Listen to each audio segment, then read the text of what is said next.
Hey guys, welcome back to today's video. Today is Tuesday, December 27th, 2022, and today we are going to be talking about Governor Ron DeSantis from the state of Florida, someone who was just recently re-elected to the governor position by a margin of 19.4% in one of the country's most hotly contested states on the presidential level. A Republican who has been rising in popularity, one who has been viewed in many eyes as a challenger to former President Donald Trump for the 2024 Republican presidential nomination. With now a lot of media speculation and circulation around his name, they are starting to pick up on things and actions that Ron DeSantis takes against Donald Trump, against the Make America Great Again agenda, and it looks as if it's paying off. You see, Ron DeSantis is a candidate who has yet to declare that he is actually running for president, though it has been very evident since the moment that he ran for governor in 2018 that his aspirations extended well beyond the governor's mansion in Tallahassee. Now, with Ron DeSantis at the forefront of the national news media, it calls into question, where does he go from here? And the answer is upwards. This video is going to be about why the Democratic Party should be mostly afraid of Ron DeSantis, less worried about Trump, and how the Republican Party in itself seems to be making, in a way, the wrong decision, but also the right one at two different sectors of the party that are split on who they want their nominee to be in 2024. The 2024 primary does not remind me to anything similar of what we saw in 2022. And what I mean by that is the Republicans that ran in 2022 really were doing well because they were associated with Donald Trump. They won their primaries because of an endorsement or because of an extremely close association. Sometimes Donald Trump didn't even endorse in some of these races. But what we found was that the Trump-style nominees were the ones that were performing the absolute best, the ones that were able to win those primaries outright, but by the time they reached the general election, nearly every single one of them fell through. You see that with the case of Dr. Oz. You see that with the case of Herschel Walker. You see that with the case of Blake Masters. And the reason I bring up 2022 is because of all of these candidates, not one of them, I would have said, was a strong candidate. But for 2024, there is very clearly strong candidates, but there are some, most notably Donald Trump, that would not do well on the presidential level in 2024 should they make it to the general election. But specifically on this case of Ron DeSantis, with, again, this media discussion and media circulation, Ron DeSantis is tied with Joe Biden in a bunch of new hypothetical polls. Beyond that, too, he actually does better than Donald Trump does in head-to-head matchups against Joe Biden.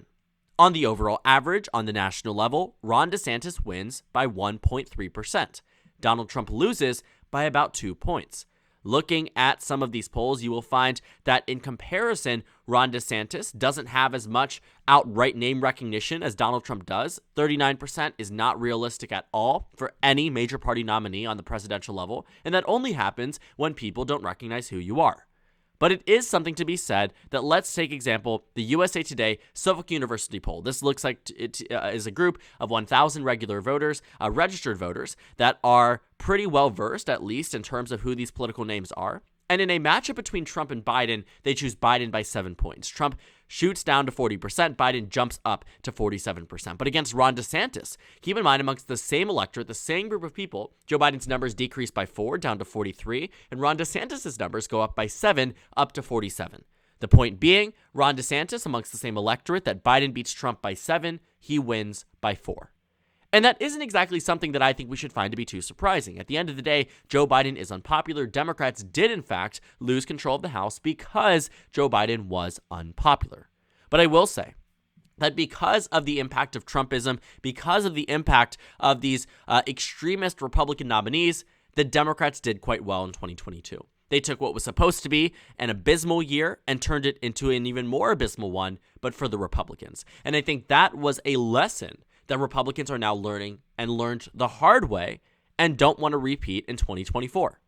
Because they know they have a vulnerable president to go after. Joe Biden is not riding on that high that he was in 2020. When you look at the favorability rating of President Biden going back to the 2020 election, you will find that while he is underwater today by about 8 points, you go all the way back leading into that election, he was up by about an average of 8 points going into Election Day. 8 points on average, about a 16-point swing between then and now today. And I think that tells the GOP that they have a realistic shot. So when they see someone like Donald Trump trying to claw back to be the nominee, and they see how Biden is still defeating him, even with the American public turning their back on Biden in terms of approval, they are still choosing him over Trump. They want another nominee, and that nominee is Ron DeSantis because he offers a lot. Ron DeSantis is Donald Trump. Ron DeSantis, on policy-wise, is an embodiment of the former president. And I think that alone, number one, should terrify Democrats because it means the two options are a continuation of Trumpism or, plainly put, Trumpism, right? But maybe if they're worried about electability, which they should be, Ron DeSantis poses more of a threat. Because despite Trump and DeSantis pulling from a very similar crowd, being the similar type of person, you look at the way Ron DeSantis talks now, I mean, he is trying to be Donald Trump. You can see that the reactions to him in Florida are a lot more positive than they are for Donald Trump. In the governor election, Ron DeSantis won by 19.4 in 2022. In 2020, Donald Trump won by 3.3. That means there were unequivocally Biden DeSantis voters, Clinton DeSantis voters, Obama DeSantis voters. All of these voters, I mean, Gore, Kerry, there are voters out there that voted for Democrats for the past 10 years on the presidential level, but shifted over to the Republicans on the gubernatorial level, because this is the largest margin of victory we have seen for a Republican in decades in Florida. This is the largest margin of victory we have seen for anyone in any party in Florida for decades, regardless of the race, and it just so happens to be an extremely important one.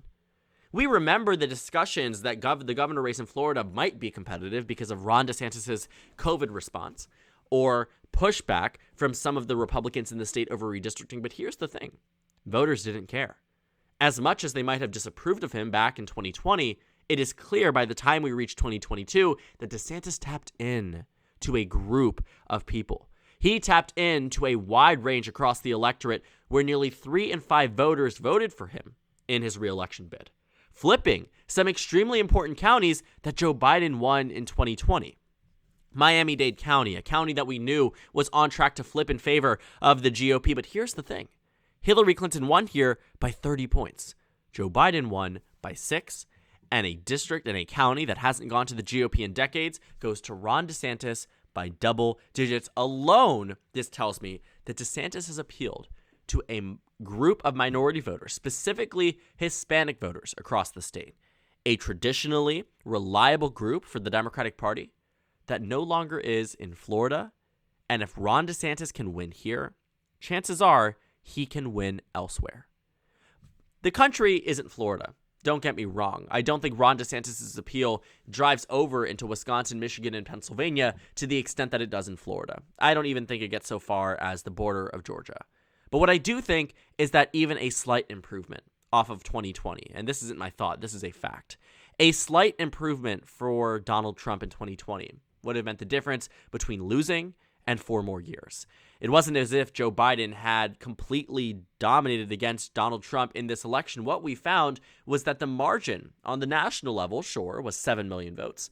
But across the states that mattered, Georgia, Arizona, and Wisconsin, 44,000 votes separated the two candidates. All 3 of these states decided by less than a point. And should they have gone to Donald Trump, the numbers would be flipped. Or not flipped, but pretty good for President Biden. Pretty good in the sense that Georgia, Arizona, and Wisconsin combined would have put Donald Trump over the top. These are states that were super close, and just the narrowest improvement would have made a difference. So when we look ahead to 2024, and what I mean by that is, we look at these states and we consider what they offer in terms of electability for many of these candidates. What we will see is that Ron DeSantis will go to Florida. Sorry about that. I don't know why I'm not off the disable tool here. Ron DeSantis will lock down Florida, and he will be able to win that state pretty handedly, likely if not safe, which means that the shift for the Republican Party will no longer be on just, not just Florida, but the vision for the winning ticket for Ron DeSantis would extend with Florida, meaning they can rely on that state. It would be on par with Texas, right? It would be on par with all of these other states that Republicans traditionally rely on for victory, and they would be able to win it. They would be able to win Florida and not have to worry about heading into 2024. I mean, we're going to actually characterize all the states that Trump got in 2020, Florida included, because he did win that state. And you will see here that with Florida secured down, locked down, the Republicans have a lot more opportunities. Florida is a money dump for both parties. You will find nearly $50 million spent on this state alone by both sides of the aisle. Individually, $50 million, if not more, depending on the severity of the race. Tens of millions of dollars funneled into a state that has routinely voted for the GOP, but has still been competitive, meaning that Republicans can't be absent. And they won't be absent in that sense because Ron DeSantis is from there. He offers a new level of electability, which means Florida will no longer be on the radar for Democrats, which means they will be playing defense in a lot more other states. Whereas if it was Donald Trump again, and we saw how close it was last time, 3% still is impressive for Trump, but knowing that his popularity has fallen off, Florida will be a target for Democrats. It's not lost. It's not a foregone conclusion in 2024. But with Ron DeSantis, it is. And if Republicans don't need to worry here, chances are they can shift their resources elsewhere. And the unfortunate thing is, Democrats will still likely fight for Florida. Democrats don't see a pathway to future victories by giving up the state in this election cycle. Because the problem is, because Democrats have no level of control in the state itself, they should invest in many of these races. They should be running candidates, even if it means they're going to lose by abysmal margins. Because at least setting up the framework, at least organizing around a candidate election after election gives someone for Democrats to fight for. But if you were to give it up, voters will give up on you too. Republicans, on the other hand, will maintain that dominating presence, and it means they can neglect the state for a cycle, because that's exactly what they will do. Democrats will funnel money into it. They'll believe the presidential election is different than it is on the governor level, and in a way it is. Ron DeSantis won't win by 19 points against Joe Biden, but he will still win. I would confidently say that now, heading between now and November 2024, if Ron DeSantis is the nominee, Florida will be called on poll closing for Ron DeSantis. But with Donald Trump, that would be different, but that's a discussion for another video. The point is, though, Democrats will still likely fight for it, and that means it's only going to take money away from them. Think about how much money went into, sorry about that, logging out of my student portal there. But think about how much money, went into, that's not important. The House doesn't really need to be recognized much. How much money went into Val Deming? She raised $30 million for this Senate race just to lose by 17 points. It's not necessarily her fault. It's the fact is that voters know Florida is a competitive state. Donors know that too, and they think every election is going to be competitive. But the problem is, reading not too much into the state itself can be to your detriment. Not knowing that it wasn't going to be competitive this time around, as many of us knew, meant that people were going to throw their hundreds of dollars into this race, which simply should not have happened. And again, with Florida out of the question for the GOP, resources can be spent elsewhere. With the improvement that we've seen for Ron DeSantis amongst Hispanic voters, it puts him in a uniquely powerful position for Arizona and Nevada.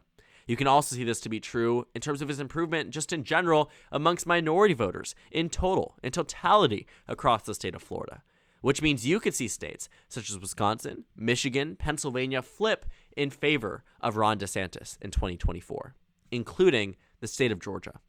I wouldn't be shocked if we saw a map similar to this one, especially given, as a reminder, that Joe Biden is in fact unpopular. There's a reason why Trump loses to Biden, but DeSantis doesn't. And that alone should terrify the Democratic Party. We'll see if they adopt a similar strategy to what they did in 2022 by promoting and propping up candidates that are more extreme than some of the more centrist, or at least centrist looking, because in a way, I don't think Ron DeSantis is more centrist than Trump. In fact, I would argue he's more right-wing. He just knows how to present himself better, and that's everything about American politics. Simply put, it's optics. And you see, the thing here is that with Ron DeSantis starting to do better, Democrats are going to have to ask themselves, do they position Trump? Do they prop him back up the same way some of them contemplated doing back in 2016, the same way many of them did in 2022 by putting forth more extreme GOP nominees so that they would lose the general election. It worked in 2022.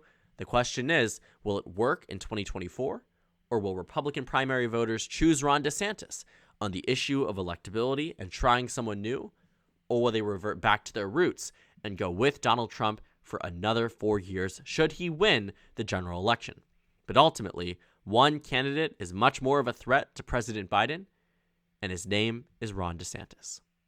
So thank you guys so much for watching this video. Make sure to comment down suggestions below. Subscribe on the left if you haven't already, and check out the Instagram and Twitter. At the bottom left of the screen, there's also a Discord server for you to go ahead and join. On the screen, there's a video you can watch, and then a playlist for my 2024 election analysis videos. Again, thank you guys so much for watching, and I will see you all later today.